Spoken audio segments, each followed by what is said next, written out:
La somme théologique de saint Thomas d'Aquin, première partie, traité sur les anges, question 60, article 3. Les anges s'aiment-ils eux-mêmes d'amour naturel et d'amour électif? Le philosophe dit dans l'Éthique, livre 9, paragraphe 4, l'amour pour les autres vient de l'amour que l'on a pour soi. Résumé de la démonstration. L'ange s'aime lui-même d'amour naturel et d'amour électif. Corps de l'article. Il faut dire ceci. Puisque l'amour a le bien pour objet, d'une part, puisque le bien réside dans la substance et dans l'accident d'une autre part, on peut aimer une chose de deux manières, d'abord comme bien subsistant, ensuite comme bien accidentel. Aimer un objet comme bien subsistant, c'est lui vouloir du bien, puis l'aimer comme bien accidentel, c'est le vouloir pour soi-même. Ainsi, l'on aime la science, non pas qu'on ait pour elle de la bienveillance, mais parce qu'on souhaite de la posséder. Ce premier amour s'appelle amour d'amitié et le dernier amour de concupiscence. Or il est clair que toutes les choses privées de connaissance tendent naturellement vers ce qui leur est bon. Ainsi, pour exemple, la flamme qui s'élance en haut. De même, l'ange et l'homme recherchent leur bien, leur perfection, et c'est là précisément ce qu'on appelle s'aimer soi-même.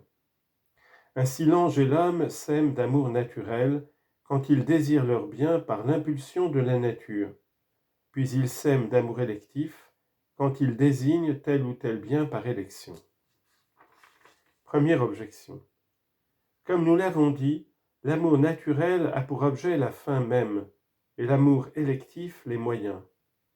Or la même chose ne peut être en même temps sous le même rapport la fin et le moyen. Donc, on ne peut aimer la même chose d'amour naturel et d'amour électif. Réponse. L'ange non plus que l'homme ne s'aiment pas d'amour naturel et d'amour électif sous le même rapport, mais sous des rapports différents. Voilà ce que nous avons montré dans le précédent article. Deuxième objection. L'amour est une force d'union et de concrétion, comme le dit l'Aréopagite.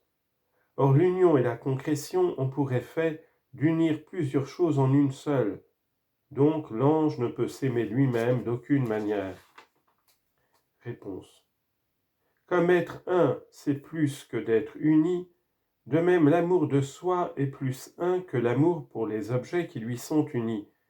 Et l'Aréopagite appelle l'amour une force d'union et de concrétion pour faire entendre que l'amour de soi se répand sur les autres objets comme le un se reproduit dans l'union. Troisième objection. L'amour est un certain mouvement. Or, tout mouvement tend à un terme qui lui est étranger. Donc l'ange ne peut s'aimer lui-même, ni d'amour naturel, ni d'amour électif. Réponse. De même que l'amour demeure dans l'agent comme action, de même il reste dans le cœur aimant comme mouvement. Il ne se projette donc pas nécessairement vers les objets extérieurs, mais il peut se replier au-dedans, de manière que le sujet s'aime lui-même. Ainsi la connaissance se réfléchit en arrière, si bien que l'esprit se connaît.